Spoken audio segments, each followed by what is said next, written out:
예, 예수소망교회 주일 예배 하나님 말씀은 고린도전서 12장 1절에서 11절까지의 말씀입니다. 우리 한 절씩 교독하겠습니다. 신령한 것이란 형제들아 신령한 것에 대하여 나는 너희가 알지 못하기를 원하지 아니하노니 너희도 알거니와 너희가 이방인으로 있을 때 말 못하는 우상에게로 끄는 그대로 끌려갔느니라.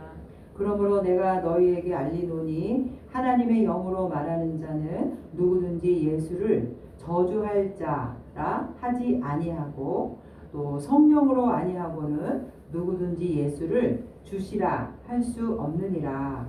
은사는 여러 가지나 성령은 같고 직분은 여러 가지나 주는 같으며 또 사역은 여러 가지나 모든 것을 모든 사람 가운데서 이루시는 하나님은 같으니 각 사람에게 성령을 나타내시면 유익하게 하려 하심이라. 어떤 사람에게는 성령으로 말미암아 지혜의 말씀을 어떤 사람에게는 같은 성령을 따라 지식의 말씀을 다른 사람에게는 같은 성령으로 믿음을, 어떤 사람에게는 한 성령으로 병 고치는 은사를, 어떤 사람에게는 능력 행함을 어떤 사람에게는 예언함을 어떤 사람에게는 영들 분별함을 다른 사람에게는 각종 방언 말함을 어떤 사람에게는 방언들 통역함을 주시나니 우리 다 함께 읽겠습니다. 이 모든 일은 같은 한 성령이 행하사 그의 뜻대로 각 사람에게 나누어 주시는 것이니라. 아멘. 오늘은 제목을 신령한 것이라는 제목으로 잡아봤습니다. 사도 바울이 이 신령한 것에 대한 내용을 썼는데요. 우리가 보통 신령하다 그러면 우리가 뭘 신령하다고 보통 하죠? 신령한 사람, 뭐 신령한 것 이럴 때 어떤 것을 우리는 신령하다고 할까요?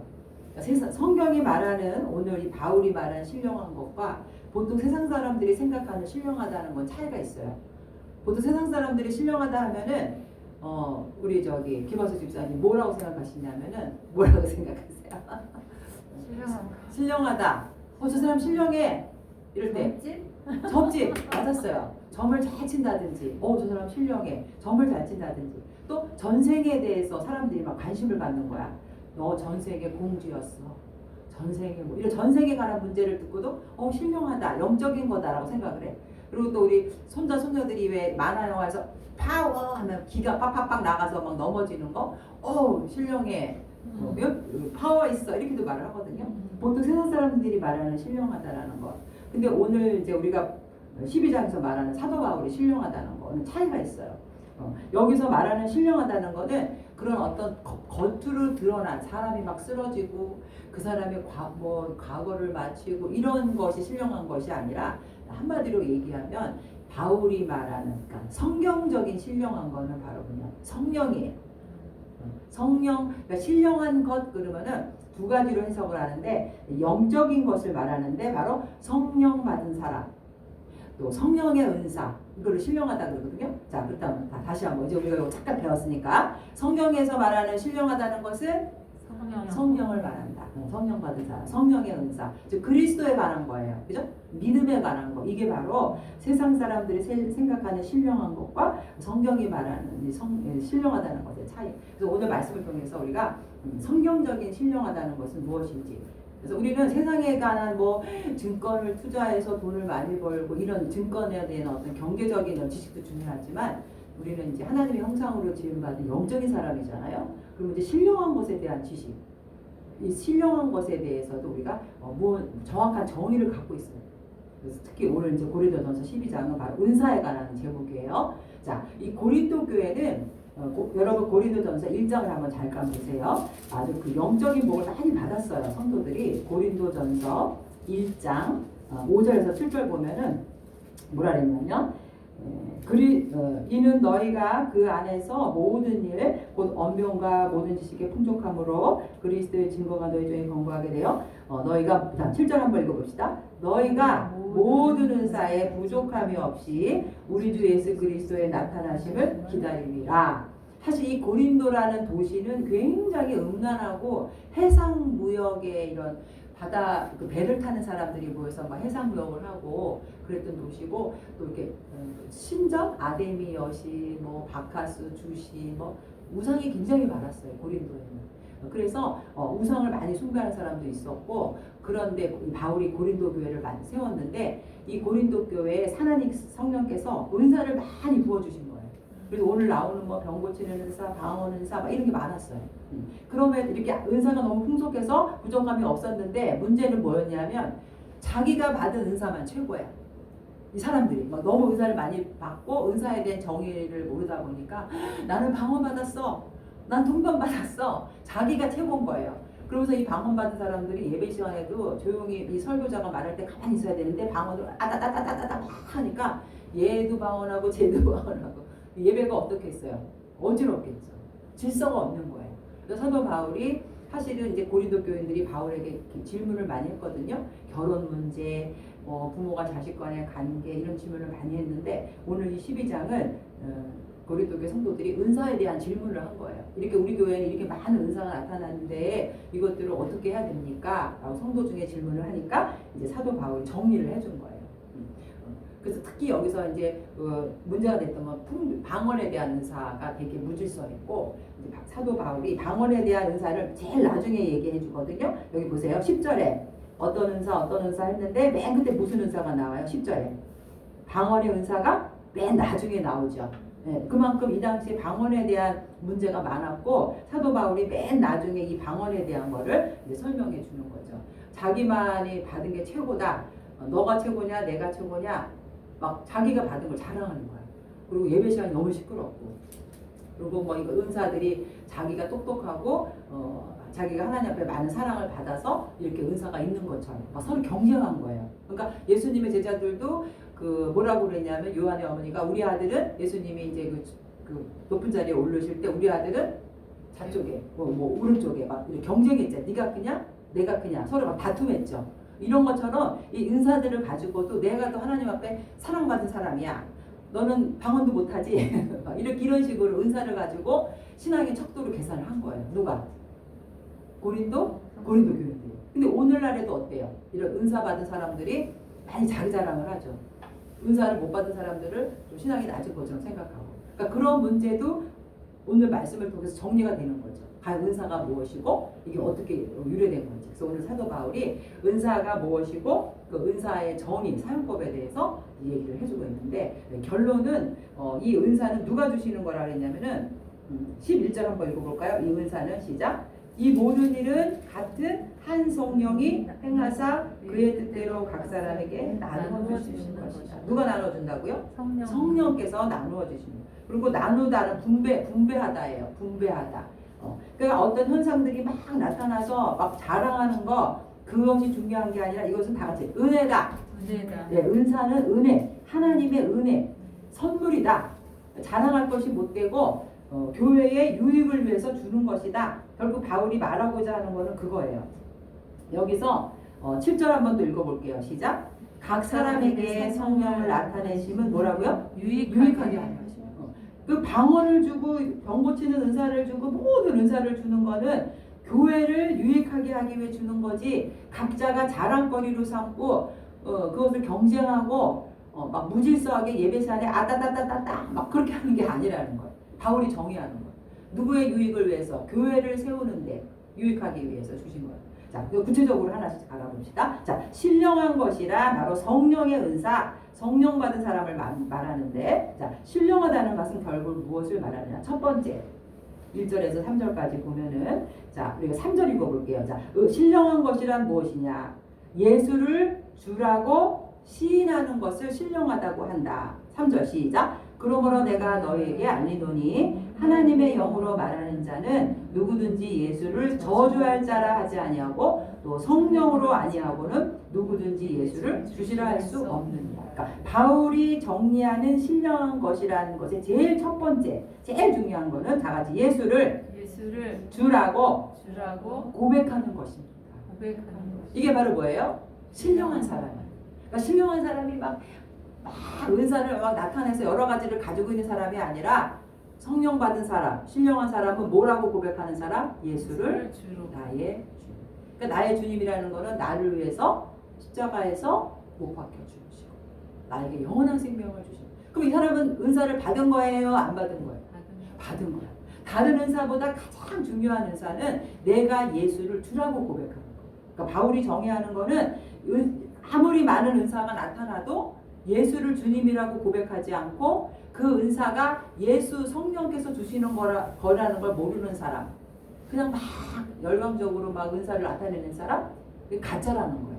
제일 첫 번째 가장 큰 은사는 성령 받은 사람은 바로 예수를 주님이라고 고백하는 사람이고 예수를 저주할 자라고 부르지 않는 거예요. 저주할 자라는 것은 예수는 우리가 구약 성경 신명기에 보면은 나무에 달린 자마다 하나님께 저주받았다 그러거든요. 근데 유대인들이 예수님이 십자가에 달릴 때 예수님을 저 사람 저주받았어. 십자가에 죽었으니까. 이렇게 놀렸거든요. 근데 예수님은 예수님 자신이 저주받을 사람이라서 십자가에 달려 들어가신 게 아니라 누구 때문에?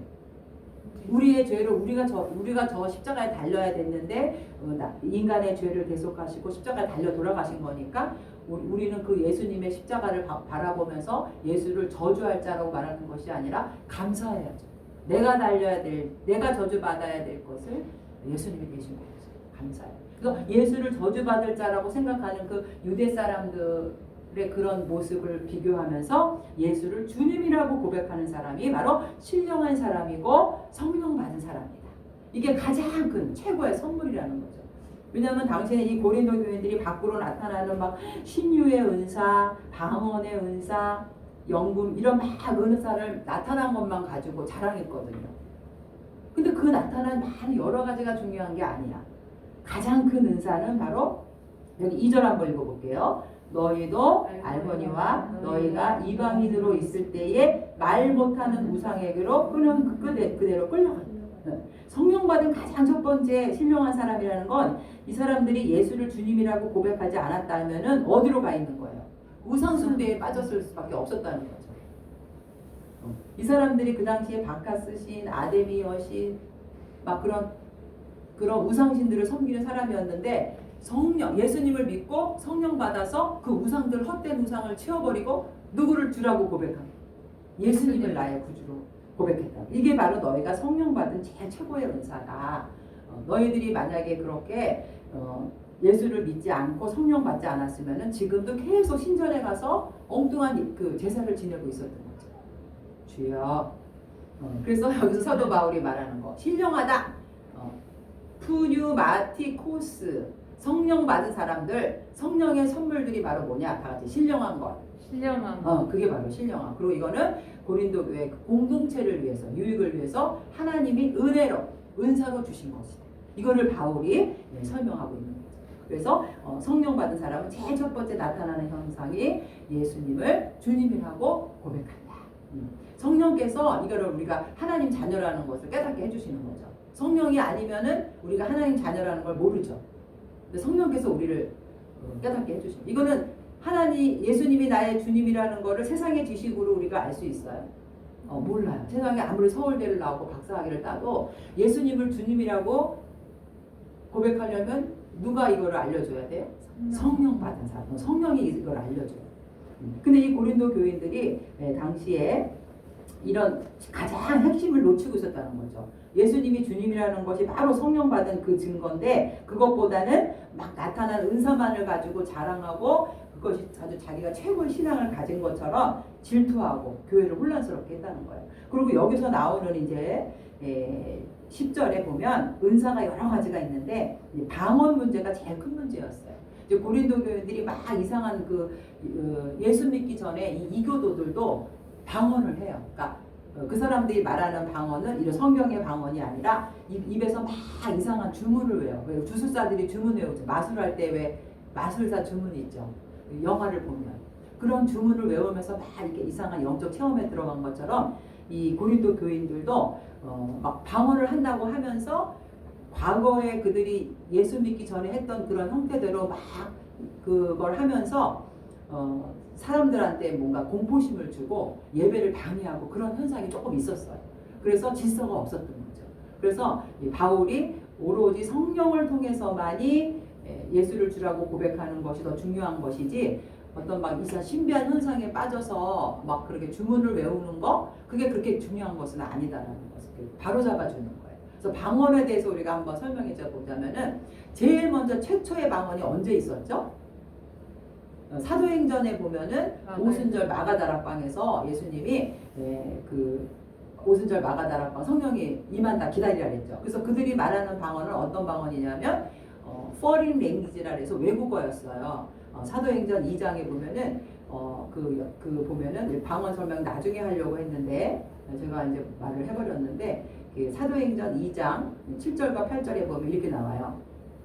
다 놀라 신기하게 여겨 이르되 이 말하는 사람들이 다 갈릴리 사람이 아니냐. 그러니까 제자들이 모여서 방언을 막 하는데 부르기와 밤빌리아, 애굽, 구레네, 가까운 리비아 막 이런 유대 이런 사람들이 제자들이 말하는 방언을 어떻게 한 거예요? 알아들은 거예요. 그러니까 외국어로 하니까 뭐 예를 들면 미국 사람, 영국 사람, 뭐 독일 사람이 와 있는데 제자들 입속에서 어떤 사람은 미국말, 어떤 사람은 영국말, 뭐 독일어 이걸 막 한 거죠. 그러니까 최초의 방언은 뭐다? 다 같이 foreign language. 외국어 방언이었어. 왜냐면 알아들었으니까. 근데 여기 고린도전서에서 받은 방언은 사람들이 알아듣지 못하는 이상한 언어였어요. 그러니까 여기 보니까 통역할 사람이 필요했다 그랬죠.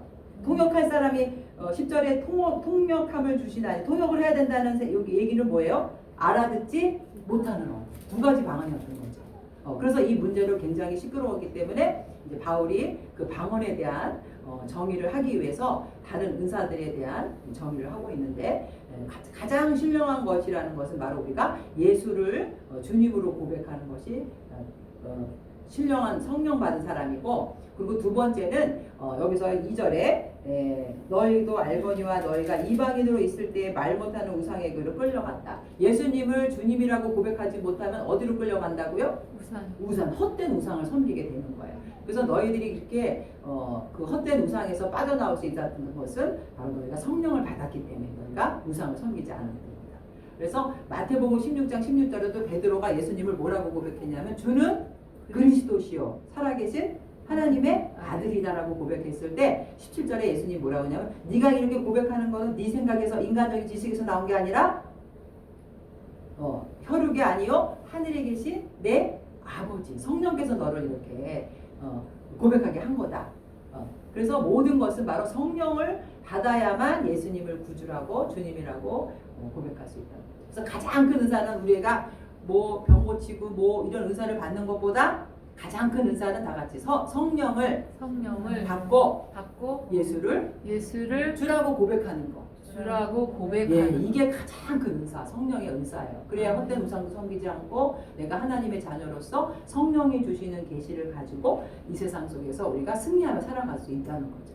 그거 외에 더 중요한 게 뭐가 있겠어요? 근데 오늘날 보면은 많은 사람들이 그 은사를 가지고 많은 사람들이 현혹해요. 막 집회에 모여서 막 신유은사 받았다 그래서 신유은사가 최고인 줄 알고 말씀은 없고 막 병 고치는 은사만 있는 거예요.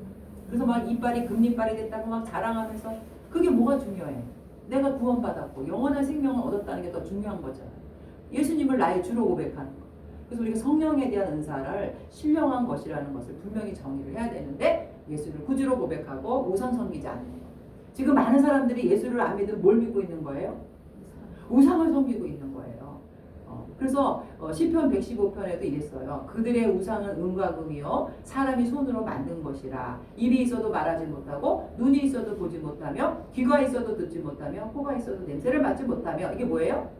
우상이에요. 근데 뭐 가게를 열 때마다 돼지 잡아가지고 돼지 코에다가 5만 원 수표 그리고 막 국회의원들도 어디다 저래요? 박사들도 돼지 앞에 저. 그 뭐 하고 있는 거예요? 우상을 섬기고 있는 거예요. 예수님이 나의 구주가 아니면 그렇게 허무한 데다가 절을 할 수밖에 없죠. 그래서 가장 큰 성령의 은사는 이런 헛된 우상을 의지하지 않고 예수님을 주님으로 고백하는 게 성령 받은 거다. 그리고 인간을 사망의 권세에서 해방시키는 분은 누구다? 예수 그리스도. 영벌과 영생의 주권을 누가 갖고 계시다? 예수. 그러니까 우리가 지금 얼마나 행복해. 주일날에 딴따라딴딴딴 주일날 놀러 가지 않고 주님의 성전에서 하나님이 나의 구주고 그죠? 놀고 싶어도 우상에게 가고 싶어도 주님 앞에 와서 예배 드리는 게 다 성령 받았다는 거예요. 자, 그리고 마지막에는요 이제 바울이 뭐라고 얘기하고 있냐면 은사에 대해서 얘기하죠. 4절 은사는 여러 가지나 성령은 같고 많은 은사가 있으나 누가 준다는 거예요? 성령. 성령이 주는 거예요. 자, 직분은 여러 가지나 주는 같으면 계속 같은 말이죠. 또 사역은 여러 가지나 모든 것을 모든 사람 가운데 이루시는 하나님은 같으니 7절 각 사람에게 성령을 나타내심은 유익하게 하려 하십니다. 결국 주님이 우리에게 성령을 주는 거는요. 주님의 몸된 교회를 바로 세우고 유익하게 그 교회를 유익하게 하려는 거예요. 나 개인을 드러내고 개인을 자랑하는 게 아니라. 그래서 8절부터는 이제 은사의 종류가 쫙 나오죠. 자, 어떤 은사가 있다고요? 8절 지혜의 말씀, 지식의 말씀. 이게 무슨 뜻이냐? 지혜와 지식의 말씀은 좀 비슷하긴 한데 결국은 십자가예요. 왜냐하면 이 십자가의 복음이 헬라인에게는 이 복음에 대해서 미련해서 알지 못한다는 거 있죠. 십자가의 복음을 십자가의 도가 미련한 자에게는 헬라인은 지혜를 찾으나 뭐 그런 말씀 있잖아요. 사실 이 지혜와 지식은 십자가의 복음을 세상 사람들은 이해를 못한다는 거예요. 성령 받은 사람만 이 말씀을 깨달을 수 있다. 그래서 지식이라는 거는 복음을 말하는 거예요. 복음에 대한 설명. 이 지혜라는 거는 성령께서 주시는 십자가의 복음 이런 것들. 그런 것들은 바로 성령이 주는 것이다. 그리고 또 같은 성령을 따라서 9절 보세요. 믿음을 어떤 사람에게는 한 성령으로 병 고치는 자. 여기서 믿음은 그냥 구원받은 일반적인 믿음이 아니라 특별한 믿음을 가진 걸 말해요. 왜? 왜냐하면 병 고치고 또 그 10절에 능력 행하고 이게 나오죠. 그러니까 병을 고치고 능력을 행한다는 거는 특별한 믿음이 있는 사람이 할 수 있어요. 안전뱅이를 베드로가 일으켰을 때 베드로에게는 특별한 믿음이 있었다는 거죠. 평범한 사람이 가서 안전뱅이에게 손 얹고 일어나라 이렇게 못해. 그러니까 여기서 있는 믿음은 무슨 믿음이다? 특별한 믿음. 병을 고치고 능력이라는 말은 기적이라는 말이에요. 기적을 행하고 이런 거는 특별한 믿음을 가진 사람이 은사를 받은 사람이 이런 능력을 행할 수가 있어요. 그리고 여기서 병 고친다라는 거는 이 병 고치다는 단어는 복수예요. 그러니까 우리가 기독교에서 병을 고친다는 거는 육신의 병을 고치기도 하지만 뭘 고쳐요? 영혼을 고치는 거예요. 그래서 영과 육을 고치는 은사를 성령께서 주실 때 이거를 행할 수가 있다는 거예요.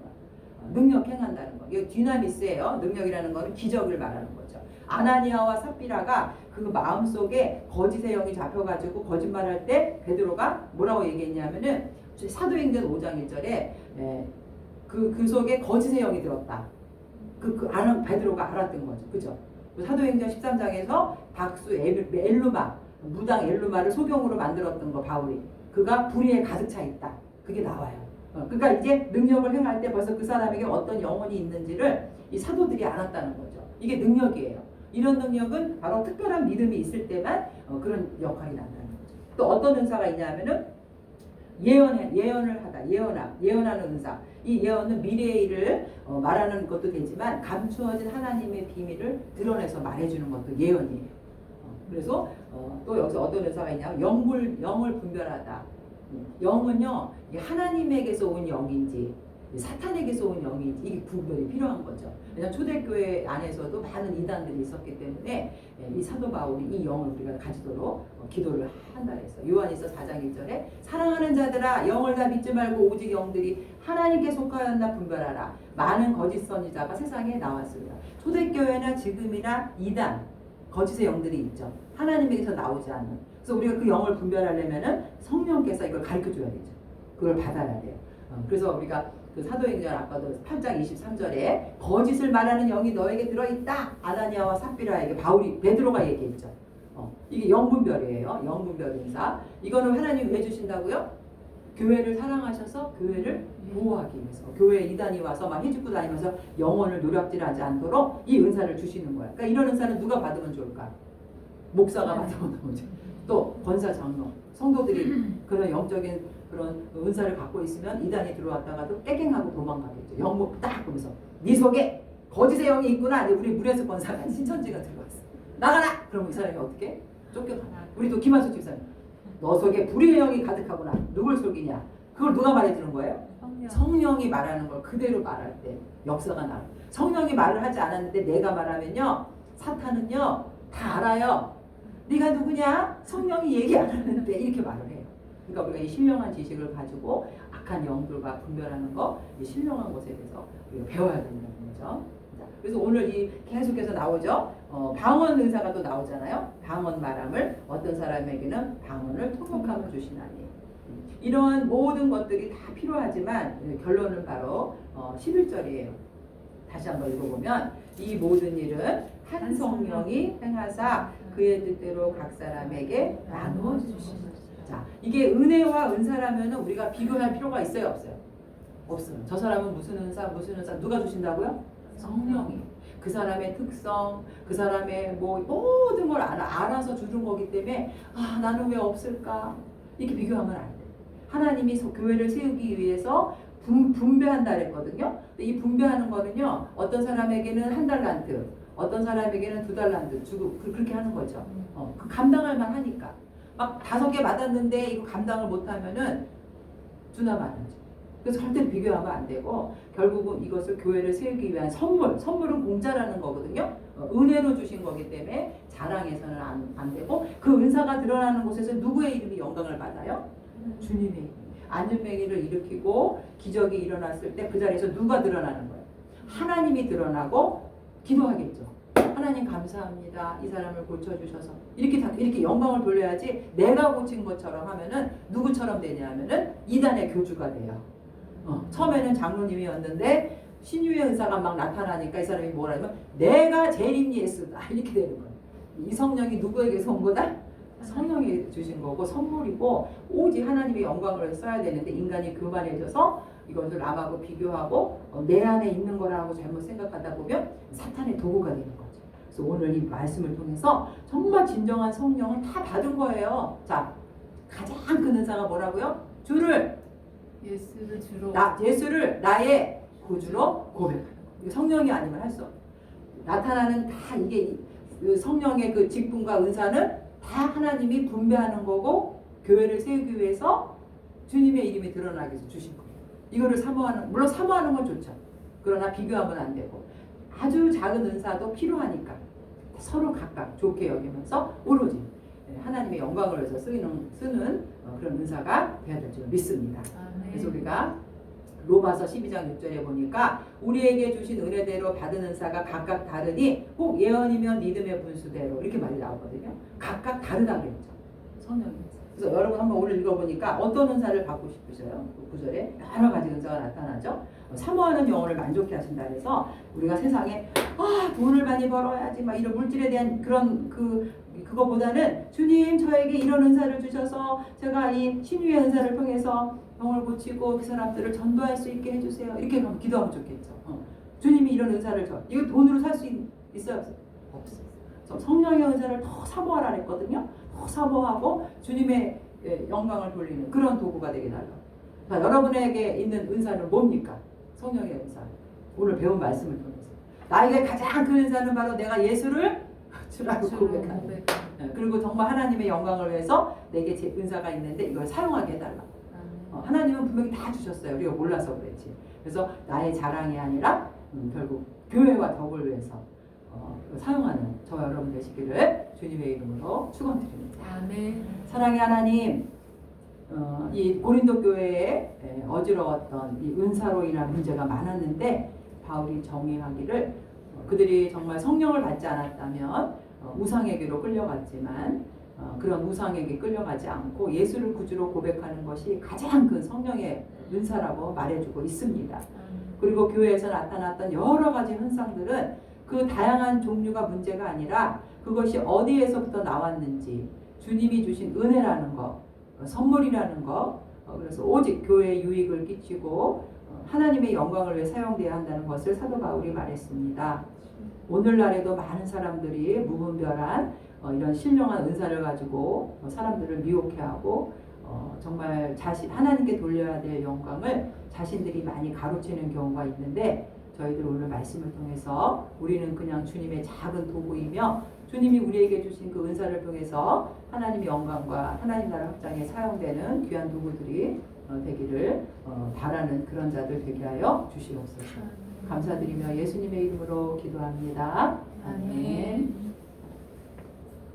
나 계속 카톡 소리